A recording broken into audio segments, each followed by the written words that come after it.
DreAllDay.com. You're now tuned into the show where you learn the discipline to show up day after day to do the work, the confidence to put yourself out there boldly and authentically, and the mental toughness to continue showing up, doing the work, putting yourself out there, even when the success you've expected to achieve has yet to be achieved. And on top of all this, you get a huge dose of personal initiative. That is the go-getter energy that moves any one of us, including yourself, to go and make things happen instead of waiting for things to happen. And then we put all this together into a series of frameworks, approaches, insights, strategies, and techniques all underneath the umbrella of one unified philosophy that is called Work on Your Game. My name is Baldwin, also known as DreAllDay, and welcome to the show. And today's topic is how to fast forward your life. So you know that we talk about speed all the time over here in the Work on Your Game world, how to move faster, how to get things done faster, how to think faster, decide faster, and of course, act faster. And today we're going to talk about fast forwarding your life. In other words, taking all the things that are going to happen in your life, that are inevitably going to happen, and I'm talking about positive inevitabilities, and all the things that you want to achieve that you may currently be working on, and how do we fast forward that? In other words, how do we make all these things happen sooner rather than later? Is that something that would excite some of you? Would it be great if you took some things that you're trying to achieve over the next 5 years and you achieve them in the next 1 year? Or some of the things you're looking to achieve this month and you achieve them like within the next 3 days? How do you fast forward your life? I want you to understand there's a give and take to fast forward in your life. As on one side, the faster you get through all the things that you want to get through, or that you would inevitably get through, the more you get to enjoy and appreciate what you've done. On the other side of that same equation, we all understand when we talk about fast forwarding your life, that life eventually ends and everybody's eventually going to die. Every one of us already has a date set that we don't know, but we already have a date set for us when our lives are going to come to an end. All of us have that date. So I'm not talking about speeding up that. I'm not talking about you dying sooner. What I'm talking about is that given that we know, let's just say you have 50 more years to live, right? Let's just say that you're going to live for another 50 years. Knowing that you are going to live another 50 years. When I say fast forwarding your life, what I mean is taking everything that's going to happen over that next 50 years and let's condense it down so that instead of it taking 50 years for all those things to happen, they happen over the next 25. Not that you're going to die sooner, but you still get 50 years to live, but you're going to achieve everything in the next 25 or experience everything in the next 25, which means you get an extra 25 years to do other things that you don't even have on your plan right now, simply because you didn't think you would have enough time. But if we fast forward your life, you're able to get more things done in less time. Therefore, you get to do twice as much in the same amount of time in which you only would have did 1x as much in the past. You understand what I'm saying here? That's what I mean when I say fast forwarding your life. So since we all agree that every human eventually faces the end of life, whether you have achieved all the stuff you wanted to achieve or not, then adjusting my fan here. But since we're going to die, whether we achieve everything or not, it's probably preferable, you tell me if you agree, that we achieve everything as quickly as possible, given that it's the only part of the equation that is not guaranteed. Because the end of your life is guaranteed. Let's say you only had 10 years to live. What if you had 10 years? What if you knew you only had 10 years? All right, so knowing that that end is guaranteed, whether it happened in 10 years, 20 years, or 100 years from now, every one of you has an end that is guaranteed. Nothing that happens between now and that end is guaranteed. Can we agree? It's not guaranteed that you're going to achieve that goal or make that money or start that business or write that book or launch that product. None of those things are guaranteed. It is guaranteed, though, that you're going to die and life is over whether you achieve anything in between or not. Can we all agree? Okay, so if you have 20 more years to live, guaranteed that after 20 years you're dead. Guaranteed. But there's no guarantee that anything you're working on between now and then occurs. Right? So let's talk about hitting the fast forward button on life. Even if you get the same amount of time as you are already going to get, at least you can achieve as much as possible and give yourself as much time as possible to enjoy the benefits of those achievements, those experiences, and those things seen. Point number one. Today's topic, once again, is how to fast forward your life. Number one, face crisis. What, Dre? Face crisis? How is facing crisis going to fast forward my life, Dre? That doesn't sound like it makes any sense. How am I going to fast forward my life by facing crisis? Wouldn't facing crisis actually shorten my life? The answer is no. Facing crisis fast forwards your life. Let me tell you why. First of all, let's get a definition of the word crisis. Definition of crisis is a crucial or decisive point or situation, especially a difficult or unstable situation involving an impending change. me say that again. A crucial, decisive point or situation, especially a difficult or unstable situation involving an impending change. That's the definition of a crisis. Now, why am I telling you to face crisis, and what the hell does that have to do with fast forwarding your life? When I say crisis, I don't mean making up something bad for yourself or destroying yourself on purpose. I mean putting yourself into the frame of mind of having an emergency, something that requires immediate action and immediate attention, aka a crisis. When in such situations, guess what? You have to do something. When you're in a crisis, you got to do something. How many of you have situations in your life right now where you know there is something that needs to be done, yet you have continually delayed doing something? Even though you know you need to do something, you just haven't done it. How many of you have something that fits that description? Answer is everybody. Well, guess what crisis does? It forces you to do something.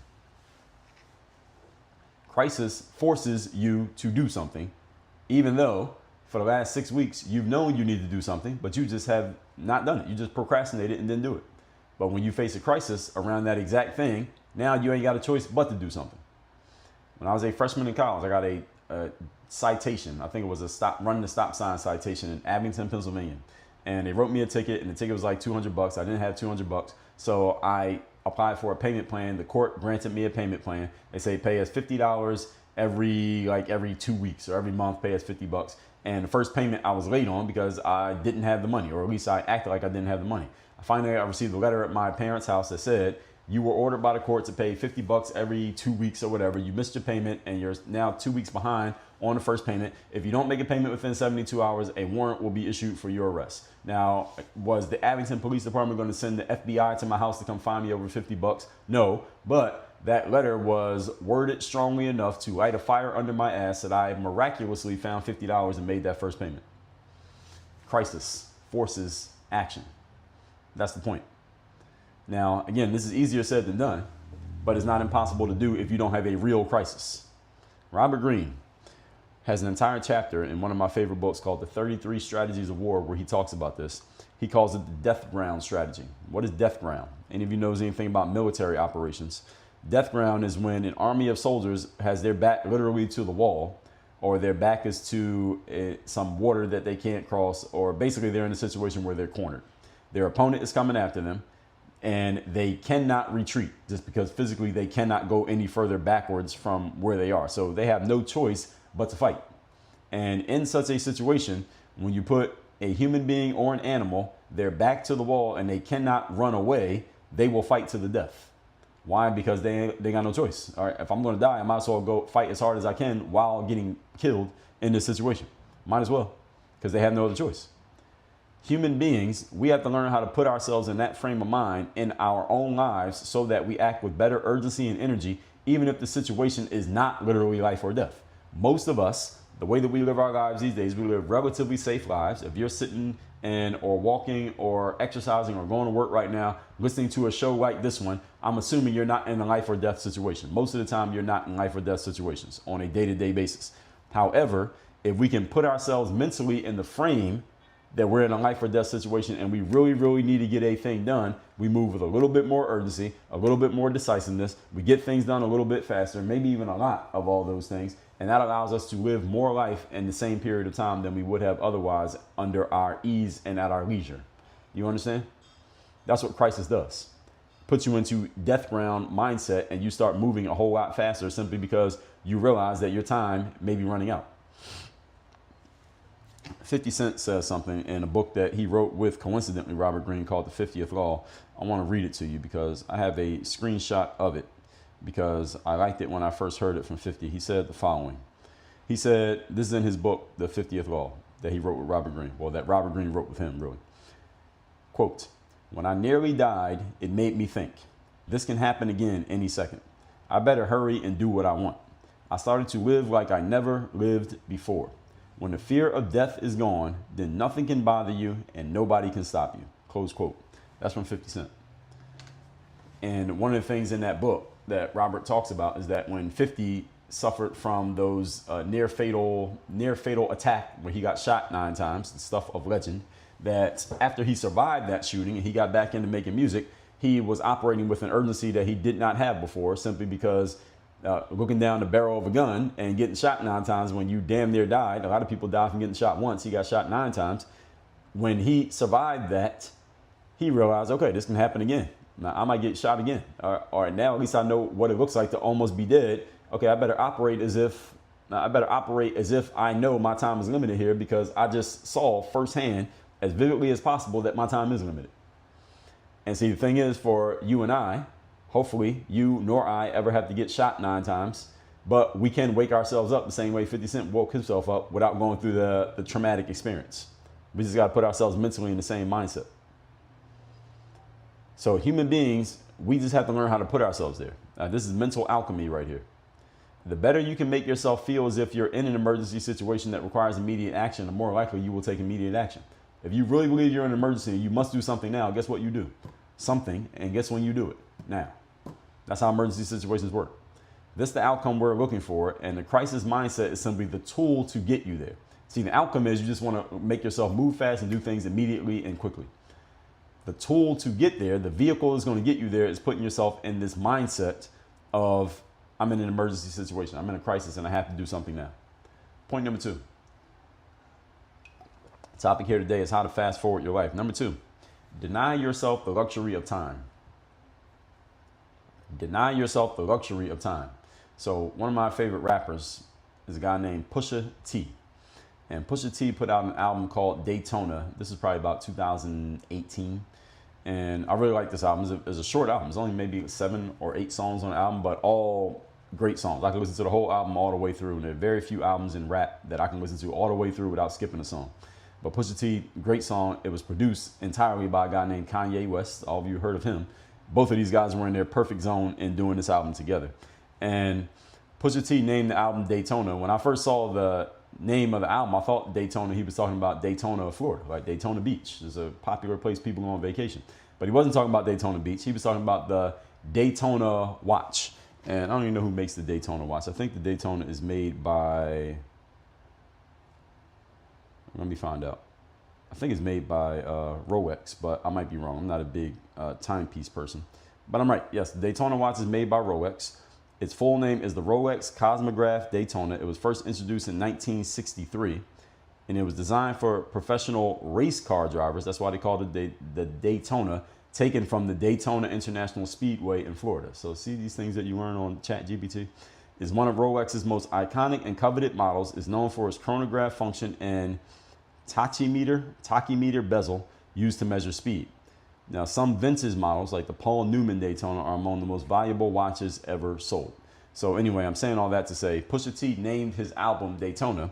And when they were asking him, he was doing interviews around the album, they asked him, why did you name the album Daytona? He said, I named it Daytona because I wanted to take my time with this album, and Kanye wanted to take his time with this album. We wanted to make the best album we could possibly make. And I named it Daytona because Pusha T probably has a Daytona watch. So that was probably one of the things, is letting you know, hey, I have this luxury watch. But also the way he described it was, we had the luxury of time. That's how he defined why he named the album Daytona. We had the luxury of time. We could take our time making the best album we could possibly make. And as far as I'm concerned, this is the best album Pusha T has ever made. And that was several years ago when he put that album out. I'm telling you all that to tell you this. If you want to fast forward your life, you need to do the opposite of what Pusha T did, and don't give yourself the luxury of time. You need to actually be more like 50 Cent. And 50 Cent made an album that I think is great, which was his first album called Get Rich or Die Trying. When he made that album, 50 Cent did not feel like he had the luxury of time. 50 Cent felt he had the urgency of time, like I better do this now because I might die. All right, they already shot me once, they might shoot me again. Pusha T said, well, I got time, so let me take my time making this album. So they both created great things with completely different mindsets. I'm telling you to take the 50 Cent approach. Okay, no luxury of time. When you introduce crisis or emergency into your life, or it is introduced into your life even outside of your control, you are naturally denied the luxury of time. When the Abington Police Department sent that letter to my parents' house and said, pay that $50 that you owe or we're going to issue a warrant for your arrest, they were taking away my luxury of time. I had taken the luxury of a whole month and not paid the bill. But as soon as they said, you got 3 days to give us $50, all of a sudden I didn't have the luxury of time anymore, and I found $50 within 3 days and paid that bill. That's what emergencies do to you. That's the reason why they're called emergencies, because you have to do something now, or something's going to happen to you that forces you to do something now. A few years ago, when we had the COVID virus and a subsequent scamdemic, many people who already had comorbidities, in other words, people who had lingering health issues that were already causing problems in their health, they attributed, a lot of people died in that process who had those comorbidities, and they attributed their death to the virus, which is nonsense. They didn't die because of the virus. Now, did the virus aid in their death? Yes. But did the virus cause their death? No, the virus didn't cause their death. Like, you just had cancer 3 years ago. Now you're dying from the virus? Really?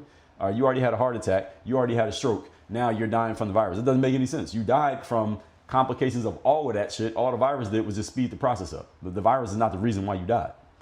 All the virus does, or the virus did, let's just say, as that, that was a crisis. Okay, how you feel about how it was handled and who did what and where it came from, immaterial to this conversation here today. We can agree that the virus itself made life into a crisis situation for a whole lot of people.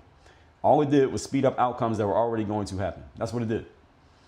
If your restaurant went out of business when the scamdemic happened, it wasn't because of the virus. The virus did not put you out of business. You were already about to go out of business. All the virus did was speed up what was inevitable. You would have went out of business in 3 years, but because the virus happened, you went out of business in like 6 months. All the virus did was speed things up. That's all it did. But a business that was already healthy, you notice that not every restaurant went out of business, right? Why not? Because not all of them were on their way to going out of business. Only the ones that were on their way to going out of business anyway ended up going out of business. And the people who went out of business, i.e. died, they were already on their way to dying. All the virus did was speed it up. My mother's father, who is technically my maternal grandfather, but he never had a relationship with my mom. He left my mom's family when she was a child. I never had a relationship with him. I knew who he was, but I didn't have a relationship with the guy. He passed away during the scamdemic, allegedly, quote unquote, from the virus. There are some people in my family who stupidly still say he died from the virus. He did not die from the virus. I saw that guy a few years before he passed away. He had already had a stroke. He couldn't walk by himself. He couldn't stand up by himself. He couldn't go to the bathroom by himself. He couldn't even turn his neck. When he was talking to people, his eyes would look to the left or to the right, but he couldn't move his head because neck didn't work anymore. He was already on his way to dying. He had a whole bunch of things happen and he was already about to die. All the virus did was speed up the death that was inevitable of that individual. This is what emergencies and crises do to people, folks. They just speed everything up. This is a good thing for you. Okay, I'm talking about death and people going out of business, but this can apply to the good things you want as well. You understand? So all the virus did, as I said, was speed up outcomes for people who are already set to expire. If you're going to die in 2 years, based on your health situation, the crisis just took that 2 years and turned it into 2 months. Emergencies and crises deny you the luxury of time. So you don't have 2 more years to live. You got 2 weeks to live. All right, that's it. You can't take your time anymore. You can't think about it anymore. You can't keep putting off decision making, and you can't keep delaying action another day, another week, or another month. And Luis Seneca, he is a guy who is famous for, he is the author. He didn't really write it as this, but he wrote a series of letters to his friend. I think his name is Lucilius. And he talked about, let me pull up one of these quotes because I want you to hear this one too, because this is from one of my favorite books. It's called Letters from a Stoic. And the book is all about this concept of Stoicism, which many of you have heard of. It's been popularized by many contemporaries, such as Ryan Holiday and many others. But Luis Seneca, he talked about it in his book, and the concept of Stoicism was based on his writings, and then other people have furthered it and talked about it in different ways here. And some of the things that Seneca says when it comes to time, there are several quotes he has. One of them is that it is not that we have a short time to live, but that we waste a lot of it. That's exactly how all human beings live. We waste time. We are inefficient with time. We are not urgent with our time. We use our time as if we have more time to go pull from the well whenever we feel like it. And it's only when we get to the point that we realize we don't have as much time as we thought we did that we start to regret all the time that we wasted and the time that we thought we had time to waste. Next, there's another quote from Seneca. People are frugal in guarding their personal property, but as soon as it comes to squandering time, they are most wasteful of the one thing in which it is right to be stingy. This is a great quote right here. Let me read this one again. People are frugal in guarding their personal property, but as soon as it comes to squandering time, they are most wasteful of the one thing in which it is right to be stingy. I've told you that a million times in just different ways. Another one, he says, while we are postponing, life speeds by. One more quote from Seneca. Life is long if you know how to use it. This is what I'm explaining to you here today. Life is long if you know how to use it. An emergency, ladies and gentlemen, forces you to do shit now. That's what an emergency does. It forces you to do shit today. Or it forces an outcome to happen to you now, i.e., We just talked about it. Going out of business, losing your life. All right, emergencies force those things to happen, or you better do something. The reality for most of us is that since we have this bad habit of delaying action, crisis throws situations into our laps and forces us to respond, forces us to move, and forces us to make decisions at a pace at which we're not comfortable and not used to because we're so used to taking our time and being slow. Crisis just makes you move fast. It is better to see a situation as a crisis before the situation makes it into a crisis. So at least that way you're choosing to start taking action. It's easier if you just tell yourself you're in a crisis and an emergency and make yourself move fast rather than having life force you to move fast because now you don't have a chance. I tell you all, I record these episodes of these shows way in advance from when they actually come out. So by the time you hear this episode, I recorded this like 3 months ago.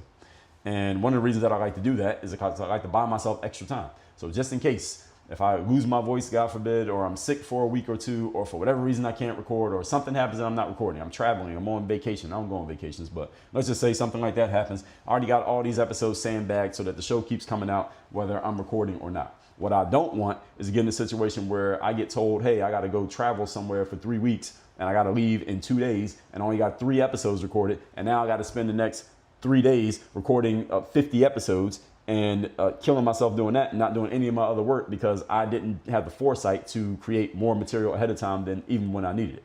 I have no need to create extra episodes of the show. I could record one every day and put it out the next day if I wanted to based on the way my lifestyle is set up, but I'd rather record a whole bunch and be 50 episodes ahead of the schedule so that just in case I ever need to take a day off, I can. Again, it's creating an urgent and crisis situation even when there isn't one. At least you're controlling it and moving yourself to action rather than having life controlling you. Which one do you want? Either life forces action on you or you force action on life. But either way, there will be action one way or another. Okay? And the whole point is you want your available time to be reduced. Yes, you want your available time to be reduced. Why? Because it forces you to take action in the present. And I would venture to guess that every one of you listening to this, that we all can agree, we all need to take more action on more things now rather than later. Would you agree to that? Does everyone listening to me agree that you probably would benefit if you took more action on more stuff sooner rather than taking less action on less things and doing it later? Is anyone who disagrees with that? So anything that reduces your luxury of time, as long as you agree with what I just said, anything that reduces your luxury of time is a good idea. Do you get it? Point number 3. Today's topic, once again, is how to fast forward your life. Number 3, place big bets on yourself. There's a guy I know who's a famous sports gambler. His name is Haralabab Vulgaris. I don't know him personally, but I know of him because I've heard him many times and read him a few times. And Mr. Vulgaris is a guy who he's a famous sports gambler, and I'm not talking about he's a guy who goes to a casino or sits at the sports book and just places bets on horses and bets and LeBron's going to score 30 points. Not that type of sports gambling. He's a guy who's like serious gambling, like with complex data sets and spreadsheets and formulas and all that kind of gambling, like full-time career gambler, that kind of guy. Now, these spreadsheets, they tell him what to bet on, when to bet, how much, et cetera, et cetera. So he has this whole business around gambling on stuff. He became famous in the sports world around 20 years ago, around the 2004 NBA Finals. If you know your basketball, then you know the 2004 NBA Finals was the Detroit Pistons defeating the Los Angeles Lakers. And Mr. Vulgaris became famous because he won a big amount of bet. He won a big bet for a large amount of money because he bet on the Detroit Pistons, not when the series happened, but he did what they call a futures bet. And I believe the way the futures bet work is that you have to place the bet like before the season even starts on a certain team, and you're betting on something that happened way in the future that didn't even come yet. So he bet on the Detroit Pistons to win the championship in 2004 before the season even started that year. That's how far ahead he bet. He bet a significant amount of money, and based on his computations and his data, he figured the Pistons were a good bet. He placed a significant bet on them, and it was also a good bet because not many people were betting on the Pistons to win. many people that year bet on the team they beat, the Lakers, to win, because the Lakers had Kobe Bryant, Shaquille O'Neal. They had just signed these two guys, Gary Payton and Karl Malone. So it looked like the Lakers were retooled and they're ready to come win the championship again after not winning the previous year, but they had won the previous 3 before that. So people felt, oh, the Lakers are retooled, they're going to win the championship. They get all the way to the championship and they lose to this team, the Detroit Pistons. Mr. Voulgaris had placed a big bet on the Pistons way in advance, so he got really good odds and he won a whole lot of money by winning that bet. And again, this is all based on his calculations. And in an interview, he was asked about this because that's kind of when his name became something, when he won all that money on his bet. And he asked him why he did it. Why'd you place that big of a bet on the Detroit Pistons in 2004? And he said, I was looking for a way to fast forward my life as quickly as possible. And I saw this bet as a way to make that happen. If I lost, I lost. But I also saw it as a way that I could win really, really big. And compared to what I could possibly lose, it was worth the downside to test the upside. And he ended up being right. Again, no guarantee, of course, when you gamble on anything. But he won, and he became this famous guy. And I believe to this day he's working with a professional sports team. Let me see if I can find what he's doing. But I believe the last time I heard of him, he had taken a job with a professional sports team not because they're trying to gamble on themselves, but because of his calculating skills. I think teams looked at him and said, this guy really knows his stuff. So let me see if I can find out about him. But while I'm waiting to see if ChatGPT can tell me any information about him, when he won, again, I'm not telling you that you need to go bet a bunch of money on a sports team.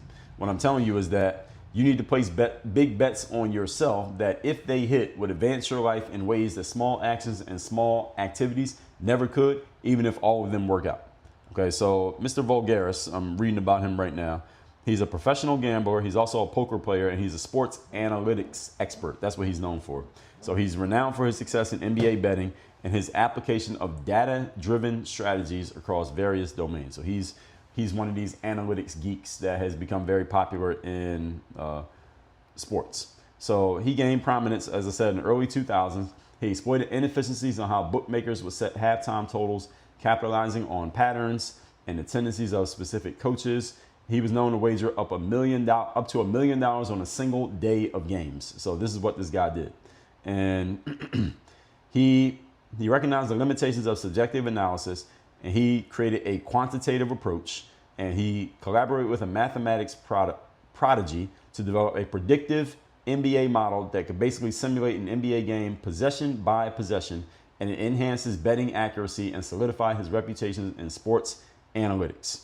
And in poker, he's actually won $3 million in poker over his lifetime. And in 2018, he got hired to work for the Dallas Mavericks. So that's who hired him. And he stopped working for the Mavericks in 2021. And then he acquired a soccer team in Spain, CD Castellón, because it was competing in the 3rd division. And I think that's pretty much what he's doing now. So that's that guy I was mentioning, Haralabal Voulgaris. So anyway, continue what we're talking about here. You want to place big bets on yourself that can advance you farther than all your small bets winning put together would do. There's a speaker by the name of Astro Teller. I mentioned this guy's name probably several years ago here on the show. If you're relatively new, you didn't hear this. Astro Teller gives this speech where he talks about this concept called moonshot thinking.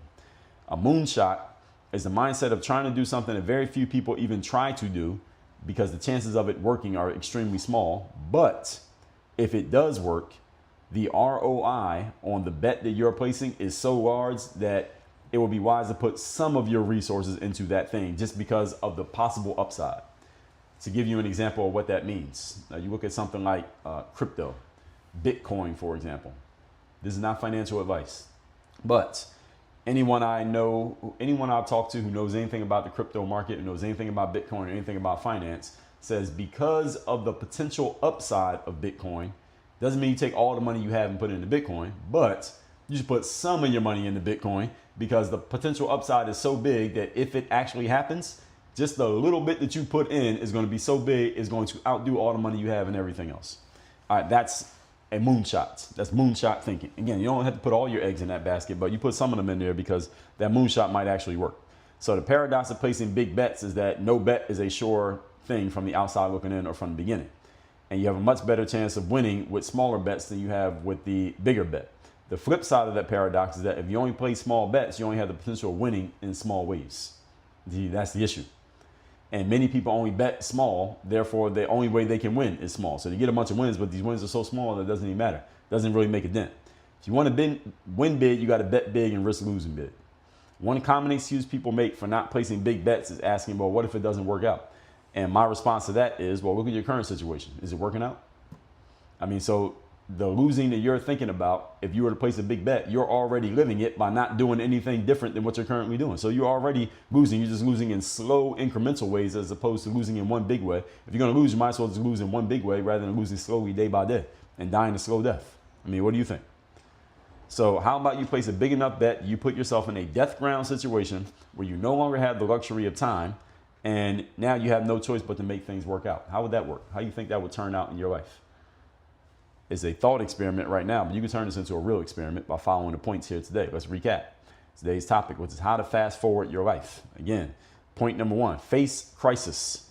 I don't mean making up something or self-sabotage. Actually, you could make something up. I don't mean self-sabotage. I mean putting yourself in a frame of mind of having an emergency that requires immediate action and immediate attention. When in such situations, you must do something. And when you're in that situation, you have to take action. Many people's biggest problem is that they don't take enough action, or you delay action. When you're in crisis, you don't have the luxury of delaying action, which leads to point number 2, deny yourself the luxury of time. By introducing crisis or emergency in your life, you are naturally denied the luxury of time. You must do something now or face dire circumstances. This is what most people need to do in life, is deny yourself the luxury of time. Put yourself not in the Pusha T mindset of the luxury of time, the Daytona watch by Rolex, but instead the get rich or die trying mindset, which is I might die again tomorrow. They might shoot me again. Let me make this album real quick so I at least get this album out there into the world just in case I die and I don't have a chance to record another song ever in my life. Number 3, place big bets on yourself. A big bet puts you in a position to jump and leapfrog the rest of your life and leapfrog everybody around you in life really quickly with one move, rather than taking these small incremental moves the way that most people operate. That even if you win, you're not really going anywhere. But if you win once on the big bet, it changes your entire life in ways that you could never imagine and you could never achieve with all these little tiny bets that you've been placing up to this point. All that said, folks, you're ready to place a big bet. If you want to deny yourself the luxury of time and start fast forwarding your results when it comes to your personal life, when it comes to your mindset, when it comes to your game planning, when it comes to your systematizing, and of course your execution, implementation, and producing results, go to workonyourgameuniversity.com, secure me as your personal coach, and let's get to work on making these things happen now and not happening later. That's all at workonyourgameuniversity.com. Work on your game. Dre, all